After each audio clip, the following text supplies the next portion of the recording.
Hello everyone, welcome to AZB academy.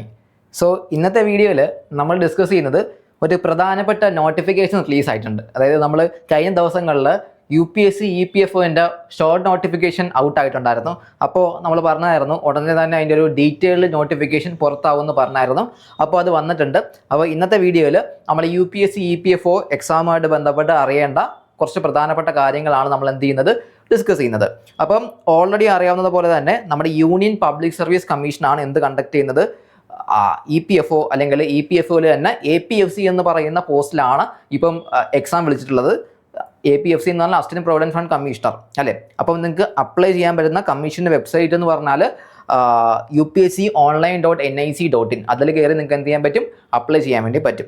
ഇനി വേക്കൻസീസിൻ്റെ details നോക്കുമ്പം already short notification പറയുന്ന പോലെ തന്നെ 80 വേക്കൻസീസ് ആണ് ഉള്ളത്. ഓക്കെ, APFC എന്ന് പറഞ്ഞ പോസ്റ്റിൽ എത്ര വേക്കൻസി ഉണ്ട്? 80 വേക്കൻസിയാണ്. 80 vacancies for the post of assistant provident fund commissioner അല്ലേ. ഇനി ഏതിലാണ് വരുന്നത് ജോലി? എംപ്ലോയ്മെന്റ് പ്രൊവിഡന്റ് ഫണ്ട് ഓർഗനൈസേഷൻസിലാണ് ജോലി വരുന്നത്. ഏത് മിനിസ്ട്രിയുടെ കീഴിലാണ്? Ministry of labour and employment അല്ലേ. ഇനി പൊസിഷൻസ് നോക്കിക്കഴിഞ്ഞാൽ അല്ലെങ്കിൽ പോസ്റ്റുകൾ നോക്കിക്കഴിഞ്ഞാൽ ഇവിടെ നമ്മൾ പറയുന്ന പോലെ തന്നെ മൊത്തം 89 വേക്കൻസിയിൽ അൺറിസർവ്ഡ് കാറ്റഗറി 29 വേക്കൻസി ഉണ്ട്. അതേപോലെ തന്നെ എക്കണോമിക്കലി വീക്കസ്റ്റ് സെക്ഷൻസിന് ഒരു 80 വേക്കൻസീസ് പറയുന്നുണ്ട്. പിന്നെ OBC 18 vacancy, scheduled caste 15 vacancy, scheduled tribes 10, പിന്നെ പേഴ്സൺ വിത്ത് ഡിസേബിലിറ്റീസ് ഒരു 03 വേക്കൻസീസ് പറയുന്നുണ്ട്. ഇങ്ങനെയാണ് ഈ ഒരു വേക്കൻസീസ് സ്പ്ലിറ്റായി പോകുന്നത്. ഇനി നമുക്ക് ഇതിൻ്റെ ക്വാളിഫിക്കേഷൻസ് അല്ലേ, ക്വാളിഫിക്കേഷൻസ് വളരെ വ്യക്തമായിട്ട് പറയുന്നുണ്ട്. എഡ്യൂക്കേഷൻ ക്വാളിഫിക്കേഷനായിട്ട് പറയുന്നത് degree of A recognised university, ഏതെങ്കിലും ഒരു യൂണിവേഴ്സിറ്റിക്കോ യൂണിവേഴ്സിറ്റിന്നോ അല്ലെങ്കിൽ അത് തതുല്യമായിട്ടുള്ള ഡിഗ്രി മാത്രം മതി. അപ്പോൾ അത് ഉണ്ടെന്നുണ്ടെങ്കിൽ നിങ്ങൾക്ക് എന്ത് ചെയ്യാൻ പറ്റും, UPSCയുടെ വെബ്സൈറ്റിൽ കയറിയിട്ട് വൺ ടൈം രജിസ്ട്രേഷൻസ്, അതായത് ഇപ്പം നിങ്ങൾ SSCക്ക് നമ്മൾ ചെയ്യുന്ന പോലെ വൺ ടൈം രജിസ്ട്രേഷൻ ചെയ്യുന്ന പോലെ ഒരു OTR ID ഉണ്ടായിരിക്കും. അത് കിട്ടിക്കഴിഞ്ഞാൽ അതിൽ കയറി നമുക്ക് എന്ത് ചെയ്യാൻ പറ്റും, ഈ ഒരു എക്സാമിന് വേണ്ടി എന്ത് ചെയ്യാൻ പറ്റും, അപ്ലൈ ചെയ്യാൻ പറ്റും. ഇതാണ് എഡ്യൂക്കേഷൻ ക്വാളിഫിക്കേഷൻസ് അറിയേണ്ടത്. ഇനി ഡിസൈറബിൾ ആയിട്ട് പറയുന്നുണ്ട് diploma in company law, labour laws and public administrations. പക്ഷേ അത് മാൻഡേറ്ററി ഒന്നുമല്ല. അതില്ലാത്ത ആൾക്കാർക്ക് എന്ത് ചെയ്യാൻ പറ്റും, അപ്ലൈ ചെയ്യാൻ പറ്റും. ഇങ്ങനെ ആലോചിച്ചാൽ മതി, ഡിഗ്രി ഉള്ള ആൾക്കാർക്ക് അപ്ലൈ ചെയ്യാൻ പറ്റും. ഇത് നിങ്ങൾ പഠിച്ചാൽ മതി. ഓക്കെ, ഇതിങ്ങനെ ഓർത്താൽ മതി. ഇനി പേ സ്കെയിൽ നോക്കിയാൽ ലെവൽ 10 ആണ് കേട്ടോ വരുന്നത്. Level 10 in the pay matrix as per the 7th CPC അല്ലേ. 7th CPC പ്രകാരം ലെവൽ 10ലാണ് കിടക്കുന്നത്. ഓക്കെ, ഇനി ഏജ് കാറ്റഗറി നോക്കുകയാണെങ്കിൽ 35 ഇയേഴ്സ് ആണ്. അൺറിസർവ്ഡ് കാറ്റഗറി അല്ലെങ്കിൽ EWSകാർക്ക് എത്രയാണ്? 35 ഇയേഴ്സ് ആണ് ഏജ് ലിമിറ്റ് ആയിട്ട് വരുന്നത്. ഇനി OBC കാറ്റഗറിക്കാണെങ്കിലോ, OBC കാറ്റഗറിക്കാണെങ്കിൽ 38 വയസ്സ് വരെയാണ്. ഒരു 3 വർഷം കൂടി എന്തുണ്ട്, ഒരു ഏജ് റിലാക്സേഷൻ വരുന്നുണ്ട്. ഇനി നമ്മൾ ഷെഡ്യൂൾഡ് കാസ്റ്റ് അല്ലെങ്കിൽ ഷെഡ്യൂൾഡ് ട്രൈബ്സ് നോക്കുകയാണെങ്കിൽ 40 ഇയേഴ്സ് ആണ് വരുന്നത്. ഇനി ഡിസേബിലിറ്റീസിനാണെങ്കിൽ റിലാക്സേഷൻസ് 10 ഇയേഴ്സ് വരുന്നുണ്ട്. ഓക്കെ, ഇനി റിക്രൂട്ട്മെന്റ്സ് ഞാൻ പറഞ്ഞ പോലെ തന്നെ ലാസ്റ്റ് ഡേറ്റ് മറന്നു പോരുത്. ഓക്കെ, അപ്പോൾ സ്റ്റാർട്ട് ആവുന്നത് അറിയാമല്ലോ, ഓഗസ്റ്റ് 22 സ്റ്റാർട്ട് ആയിട്ടുണ്ട്. അപ്പോൾ ക്ലോസിംഗ് ഡേറ്റ്, അപ്പം സാധാരണ SSCനെ പോലെയൊക്കെ ഒരു ലാസ്റ്റ് ഡേറ്റ് എക്സ്റ്റൻഷൻ ഒന്നും ഉണ്ടാവത്തില്ല. അപ്പം അതുകൊണ്ട് ഈ പറയുന്ന പോലെ തന്നെ ഇപ്പം സൈറ്റ് റഷ് ആണെന്ന് വിചാരിച്ചിരുന്ന ഡേറ്റ് എക്സ്റ്റെൻഡ് ചെയ്ത് കിട്ടത്തില്ല. അതുകൊണ്ട് തന്നെ കഴിയുന്നതും എല്ലാവരും നേരത്തെ തന്നെ അപ്ലൈ ചെയ്യുക. ഓക്കെ, ലാസ്റ്റ് ഡേറ്റിലൊക്കെ സൈറ്റ് നല്ല റഷ് വരാൻ സാധ്യതയുണ്ട്. അപ്പോൾ ലാസ്റ്റ് ഡേറ്റ് ആരും വിട്ടു പോരുത്. ഓക്കെ, സെപ്റ്റംബർ 11 സെപ്റ്റംബർ 11 2026 ഈ ഒരു എക്സാമിന് അപ്ലൈ ചെയ്യാനുള്ള ലാസ്റ്റ് ഡേറ്റ് എന്നുള്ള കാര്യം എന്ത് ചെയ്യരുത്, മിസ് ഔട്ട് ആക്കരുത്. അത് ഇമ്പോർട്ടൻ്റ് ആണ്. ഇപ്പോൾ ആപ്ലിക്കേഷൻ ഓൾറെഡി സ്റ്റാർട്ട് ആയിട്ടുണ്ട്. ഓഗസ്റ്റ് 22 സ്റ്റാർട്ട് ആയിട്ടുണ്ട്. ഓക്കെ, അപ്ലൈ ചെയ്യുന്ന വെബ്സൈറ്റ് ഇവിടെ കൊടുത്തിട്ടുണ്ട്, അത് മറന്നു പോരുത്. ഇനി ആപ്ലിക്കേഷൻ ഫീയിലേക്ക് വരുന്ന സമയത്ത് candidates except female, scheduled caste, scheduled type or person with benchmark disability are exempted from fee. ഇവർക്ക് എന്താ ഫീക്ക് ഒരു എക്സംഷൻ ഉണ്ട്. അല്ലാത്ത ആൾക്കാർ എന്ത് ചെയ്യണം, ഒരു 25 രൂപേൻ്റെ ഫീസ് അടയ്ക്കേണ്ടി വരും. ഓക്കെ, 25 രൂപേൻ്റെ ഫീസ് അടയ്ക്കേണ്ടി വരും. അത് ഇപ്പോൾ നമുക്ക് ഇഷ്ടം പോലെ ഈ പറയുന്ന പേയ്മെൻറ്റ് ഓപ്ഷൻസ് ഉണ്ട് അല്ലേ. ആ ഓപ്ഷൻസ് വഴി നിങ്ങൾക്ക് എന്ത് ചെയ്യാൻ പറ്റും, ഫീസ് എന്ത് ചെയ്യാൻ പറ്റും, അടയ്ക്കാൻ വേണ്ടി പറ്റും. ഓക്കെ, അപ്പം 25 റുപ്പീസ് എന്നുള്ള കാര്യം എന്ത് ചെയ്യുക, ഒന്ന് നോട്ട് ചെയ്ത് വെക്കുക. ഇനി സിലബസിലേക്ക് വരാം. സിലബസ്, സ്കീം അല്ലെങ്കിൽ എങ്ങനെ എത്ര സ്റ്റേജസ് ഉണ്ടെന്നുള്ള കാര്യം അറിയാം.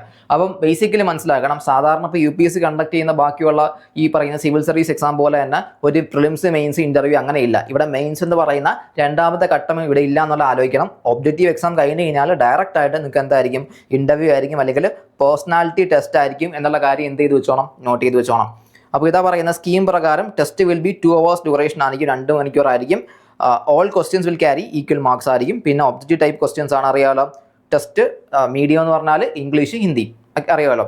ഇനി പെനാൽറ്റി ഫോർ റോങ് ആൻസേഴ്സ്, അതായത് എറൗണ്ട് ഒരു 1/3 മാർക്സ് ആണ് പെനാൽറ്റി ആയിട്ട് പോകുന്നുണ്ടാവുക. ഓക്കെ, സാധാരണ നമുക്ക് പോകുന്ന പോലെ തന്നെ 1/3 മാർക്സ് ആയിരിക്കും പോകുന്നുണ്ടാവുക. ആ ഒരു കാര്യം നോട്ട് ചെയ്ത് വെച്ചോണം. ഇനി സിലബസിലേക്ക് നമുക്ക് വരാം.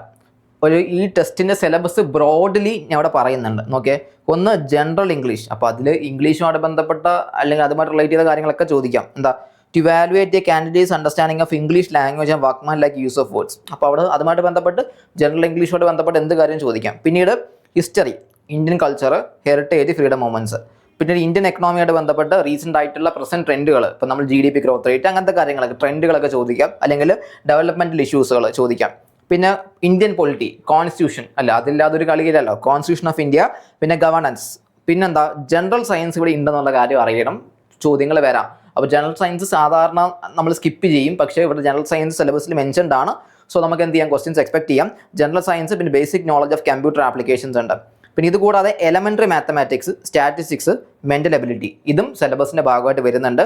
പിന്നെ ഇത് കൂടാതെ ഇത് മൂന്നാണ് അഡീഷണൽ ആയിട്ട് വരുന്നത്. ഓക്കെ, അപ്പം ഇവിടെയാണ് ഇതല്ല, ഈ രണ്ട് കാര്യങ്ങൾ എന്താ, ഈ എക്സാമിന് വേണ്ടി മാത്രം വേറൊരു എക്സാമിന് ഈ രണ്ട് കാര്യങ്ങൾ കാണുന്നില്ല. ഏതാ, ഇൻഡസ്ട്രിയൽ റിലേഷൻസ്, ലേബർ കോഡ്സുകൾ, ലേബർ നിയമങ്ങളൊക്കെ ഉണ്ടല്ലോ അല്ലേ, അപ്പം സോഷ്യൽ സെക്യൂരിറ്റി ഇൻ ഇന്ത്യ, ഇതുമായിട്ട് ബന്ധപ്പെട്ട കാര്യങ്ങൾ. പിന്നീട് accountancy, principles of accountancy, auditing and insurance, ഇതുമായിട്ട് ബന്ധപ്പെട്ട കാര്യങ്ങൾ എന്ത് ചെയ്യണം, ഒന്ന് അറിഞ്ഞ് വെച്ചിരിക്കണം. നമുക്ക് എന്താണ് ഇമ്പോർട്ടൻ്റ് ആണ്, ചോദ്യങ്ങൾ വരാം.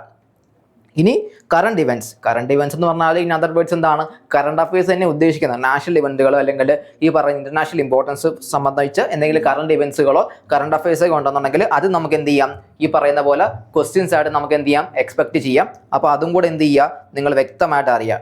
ഓക്കെ, അപ്പോൾ ഇത്രയും കാര്യങ്ങളാണ് സിലബസിൻ്റെ ഭാഗമായിട്ട് നിങ്ങൾ അറിയേണ്ട കാര്യങ്ങൾ. സിലബസിൻ്റെ ഭാഗമായിട്ട് ഇത്രയും കാര്യങ്ങൾ അറിയണം. കാര്യം നമുക്ക് എന്ത് വരാം, നമുക്ക് ഒരു പ്രോപ്പറായിട്ട് ക്ലാരിറ്റി ഉണ്ടാവണം. ഓക്കെ, അപ്പോൾ ഇത്രയും കാര്യങ്ങൾ വെച്ചിട്ടാണ് നിങ്ങൾ എന്ത് ചെയ്യാനായിട്ട് പ്രിപ്പയർ ചെയ്യാനായിട്ട് സിലബസിൽ ഇത്രയും കാര്യങ്ങൾ പറയുന്നുണ്ട്. ഇനി ഇതിൽ നിന്ന് ഓരോ ടോപ്പിക്കിനും എത്ര ക്വസ്റ്റ്യൻസ് വരും നമുക്ക് പറയാൻ പറ്റില്ല. അപ്പോൾ ഇങ്ങനെ ഡിവിഷനൊന്നുമില്ല. ഇപ്പോൾ നമ്മൾ PSC പറയുന്ന മലയാളം 10 മാർക്ക്, ഇംഗ്ലീഷ് 10 മാർക്ക്, അങ്ങനെയില്ല. ഇതിന്ന് ചിലപ്പോൾ ഒന്നിന്ന് കുറച്ച് ക്വസ്റ്റ്യൻസ് അധികം ചോദിക്കാം, വേറെ ടോപ്പിക്കിൽ നിന്ന് കുറച്ച് കുറവ് ക്വസ്റ്റ്യൻസ് ചോദിക്കാം, അങ്ങനെയൊക്കെ ചോദിച്ചെന്നിരിക്കാം. ഇനി വെയിറ്റേജ് എന്ന് പറഞ്ഞാൽ ഇപ്പോൾ പറയുന്ന പോലെ തന്നെ 300 മാർക്സും 300 മാർക്സ് എന്ന രീതിയിലാണ് വരുന്നത്. ഇത് 300 മാർക്സിനാണ് ഫസ്റ്റ് സ്റ്റേജ് വരുന്നത്. പിന്നീട് ഒരു 100 മാർക്സ് ഇൻ്റർവ്യൂ വരുന്നുണ്ട്.